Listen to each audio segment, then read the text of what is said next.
அஸ்ஸலாமு அலைக்கும். நான் உங்கள் ஷிஃபா குக்கிங்லேருந்து பேசுகிறேன். இன்றைக்கி நம்ம என்ன ரெசிபி பார்க்க போகிறோன்னா, கொத்து இடியாப்பம். இது ரொம்பவே நல்லாயிருக்கும். நீங்கள் குழம்பு ஊற்றி சாப்பிட்றத விட இந்த மாதிரி செஞ்சு சாப்பிடும்போது இடியாப்பம் ரொம்ப நல்லாயிருக்கும். வாங்க எப்படி செய்கிறதுன்னு பார்க்கலாம். நான் ஒரு பெரிய சைஸ் வெங்காயத்தை நீல வாக்கில் கட் பண்ணிக்கிறேன். நீங்கள் வெங்காயம் சின்னதாக இருந்தால் 2 வெங்காயமாக எடுத்துக்கோங்க.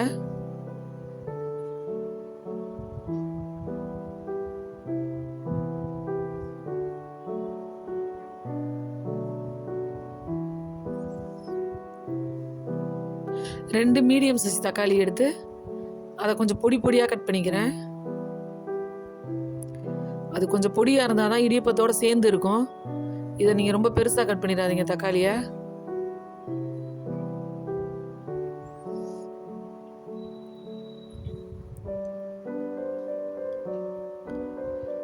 ஒரு 2 பச்சை மிளகாவை நீல வாக்கில் கட் பண்ணி அப்புறம் அதை சின்ன சின்னதாக 2ஆக கட் பண்ணி வச்சுருக்கேன்.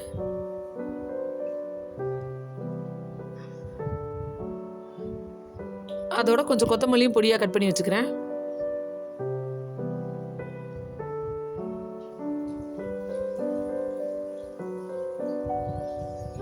இப்போ ஒரு மிக்ஸி ஜாரில் ஒரு 6 காஞ்ச மிளகாயை கொஞ்சம் சுடு தண்ணியில் நான் ஊற வச்சுருக்கேன். அது இப்போ நல்லா ஊறிடுச்சு. ஊறினதுக்கப்புறம் அந்த மிளகாயை மிக்சியில் சேர்த்துக்கிறேன். அது கூட ஒரு பெரிய வெங்காயத்தை கட் பண்ணி சேர்த்துக்கிறேன். நீங்கள் சின்ன வெங்காயம் சேர்க்கணுன்னா கூட ஒரு 10 பல்லு சின்ன வெங்காயம் சேர்த்துக்கலாம்.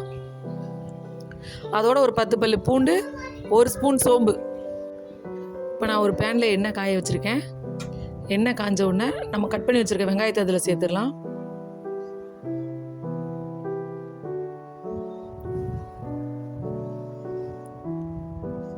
வெங்காயம் கொஞ்சம் வதங்கட்டும், ரொம்ப கலர் மாற வேணாம். இப்போ இதில் கட் பண்ணி வச்சுருக்க பச்சை மிளகா, கருவேப்பிலை 2ஐயும் சேர்த்துடுறேன்.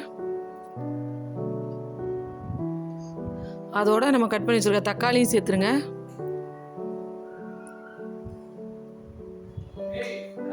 இப்போ இது எல்லாமே சேர்ந்து நல்லா வதங்கட்டும். இப்போ இந்த மசாலாக்கு தேவையான உப்பு சேர்த்துறேன்.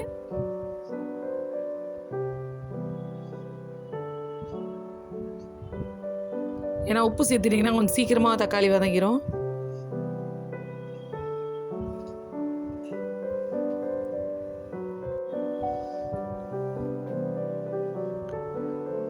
பாருங்கள், தக்காளி நல்லா வதங்கி வந்துருச்சு.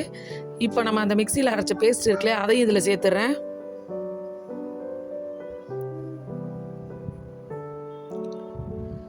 அதை சேர்த்து எண்ணெயில் கொஞ்சம் நல்லா வதக்கிடுங்க. அது கொஞ்சம் எண்ணெயில் நல்லா வதங்கினதுக்கப்புறம் இப்போ ஒரு 1/2 டம்ளர் தண்ணி இதில் சேர்த்துக்கோங்க. ஏன்னா அந்த மிளகாவோட பச்சை வாசனைலாம் போட்டும்.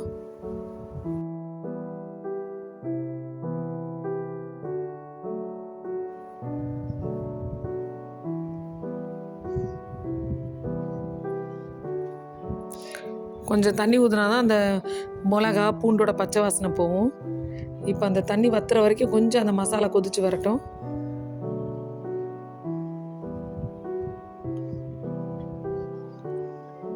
பார்த்தீங்களா, அவ்வளோதான், தண்ணி வற்றிருச்சு. நல்லா எண்ணெய் பிரிஞ்சு வர ஆரம்பிச்சிருச்சு.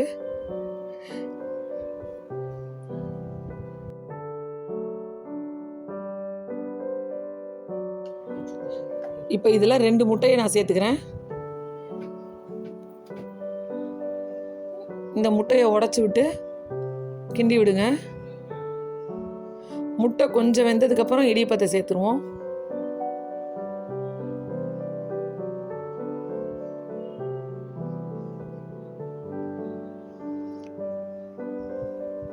பார்த்தீங்களா, முட்டை கொஞ்சம் வெந்துருச்சு. இப்போ இடியப்பத்தை பிச்சு போட்டு இதில் சேர்த்துட்றேன். இடியப்பத்தை சேர்த்ததுக்கப்புறம் நல்லா கொத்தி விட்டு கிண்டி விடுங்க. இதுக்கு நீங்கள் நல்லா அடிகனமான சட்டி வச்சாதான் நல்லா கொத்தி விட்டு கிண்ட முடியும். உங்ககிட்ட இரும்பு கடாய் இருந்தால் கூட அதை வச்சிங்கன்னா கரெக்டாக இருக்கும்.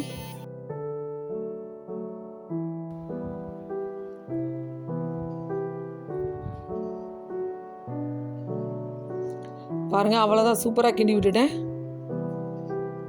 மசாலா, இடியப்பம் எல்லாம் ஒன்று சேர்ந்து வருதான்னு பாருங்கள். எல்லாம் நல்லா ஒன்று சேர்ந்து வரட்டும்.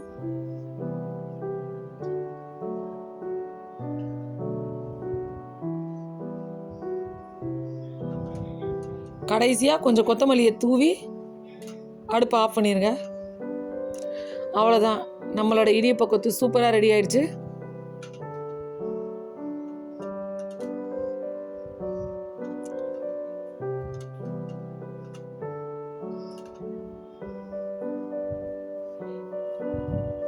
இதே மாதிரி நீங்களும் உங்கள் வீட்டில் ட்ரை பண்ணி பாருங்கள்.